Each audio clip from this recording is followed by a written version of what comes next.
Jitie moyo, jitie nguvu, bado unaweza.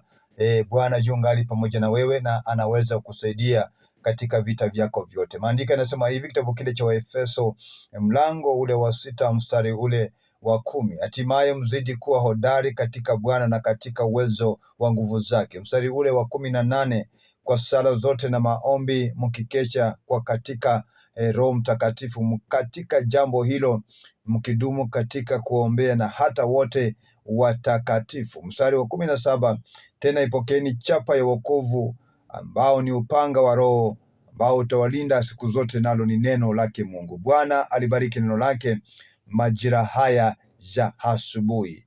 Mfungwa katika wafungwa katika lile gereza la Warumi, jina lake Paulo, mtumishi wa Mungu, mtu aliyetengwa na kuitwa katika huduma, anaifahamu kweli ya Mungu na kujua endako pia atokapo analilete neno hili kwa kanisa la Waefeso kwa bidii na kwa moyo. Anawaambia hivi watu walio huru katika safari, waliokuwa wanatembea kule nje, naye akiwa gerezani anapoandikia barua hii anawaambia, hatimaye mzidi kuwa hodari katika Bwana na katika uwezo wa nguvu zake. Na kuja asubuhi njema kabisa kukutia moyo na kukuombea ya kwamba yupo Mungu mtetezi na kimbilio letu, anayetusaidia katika hatua zetu zote za kila siku.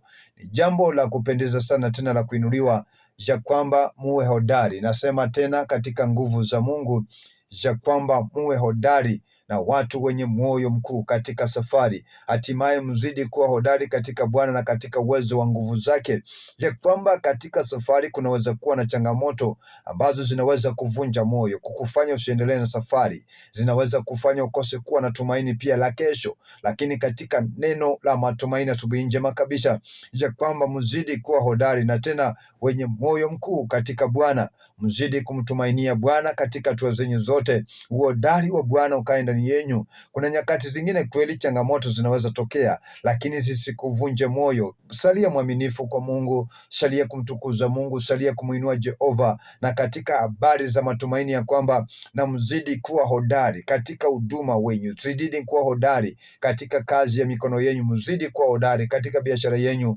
mzidi kuwa hodari katika jamii yenyu, mzidi kuwa hodari. Hii ni wanafunzi, kweni hodari pale shuleni. Mungu wa amani akawalinda kuwatunza sana. Tena ipokeeni chapa ya wokovu ambao ni upanga wa Roho, ambao ni neno la Mungu. Kila wakati aminini neno la Bwana likiwa ndani yenu mtafaulu. Lipendeni neno la Mungu, pendeni kulisoma neno la Bwana, pendeni kukaa karibu na maandiko siku zote, maana hapo ndipo patokapo chemichemi ya neno la Jehova. Natamani Bwana anapozungumza neno lake mnapata neema. Na asubuhi ya leo, asubuhi njema kabisa, ipokeeni chapa ya wokovu ambalo ni neno la Mungu. Nasema pokeeni chapa ya wokovu ambalo ni neno lake Jehova. Ipokeeni chapa ya wokovu ambao ni uzima wa milele. Ipokeeni chapa ya wokovu ambayo itatulinda, kututunza na kutubariki milele. Neno hili ni pumzi ya Mungu, na anapozungumza nasi tunabarikiwa popote tunapoenda. Anasema hivyo, kwa sala zenyu zote na maombi mkikesha wakati katika roho mkikesha katika jambo hilo na kudumu katika kuombea watakatifu. Naomba Bwana atusaidie tunapoombea wahuduma popote walipo asubuhi njema kabisa. Bwana atusaidie tunapoombea watakatifu popote walipo. Neema ya Baba inakaa juu yao siku hii yote, na hata sasa siku hii ya maombi, ya kwamba kibali cha Mungu hakitawacha kuwalinda, kibali cha Mungu hakitawacha kuwabariki, kibali cha Mungu hakitawacha kuwatunza, na kila mtakalokuwa mnalifanya leo litafanikiwa kwa utukufu wa Mungu wa Israeli. Nasema hivi, hatimaye mzidi kuwa hodari. Unaona mstari ule wa 11 nasema, vaheni silaha zote za Mungu mpate kuzipinga ila za Shetani, kwa maana kushindana kwetu sisi si juu ya damu na nyama, bali ni juu ya falme na mamlaka na juu ya wakuu wa giza, hali hii juu ya jeshi na pepo wabaya katika ulimwengu huu wa roho. Nataka Bwana akusaidie unapoenda katika vita, umevivaa silaha zote.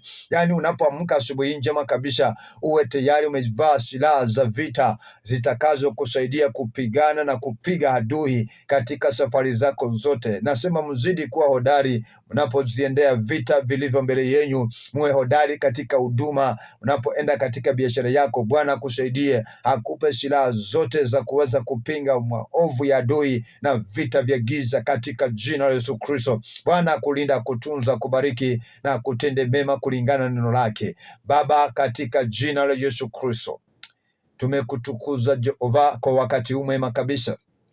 kwa neno lako ambalo umeliweka ndani yetu. Tunakutukuza Baba Mungu kwa kibali chako, hasa uwepo wako na ukuu wako unaotulinda nao kila wakati. Mlinde mtumishi wako, mpe wema, mpe fadhili, mpe kibali, moyo mkuu. Anapoanza siku anaanza na baraka zako, maana unastahili sifa na utukufu. Na ni kwa Yesu Kristo tunaomba na kuamini. Amen. Baba wa majeshi akubarikisha na kutende mema, kuzingira na kuhifadhi. Utukufu na enzi na kibali chake Mungu kulinde na kubariki siku zako zote. Rehema za Baba na neema yake inatosha. 456146 unity namba yetu ya idhaa Radio Fortune Africa, ukweli na burudani. Unaweza sema ni kituo hiki kimaombi na zaidi ya yote tena kifedha, na neno litadumu milele. Umekuwa ukilipata neno, wacha Mungu amani akulinda, kutunze ajili ya siku yako iliyo mbele yako, na utukufu wake na enzi zikutunze milele. Asante na karibu.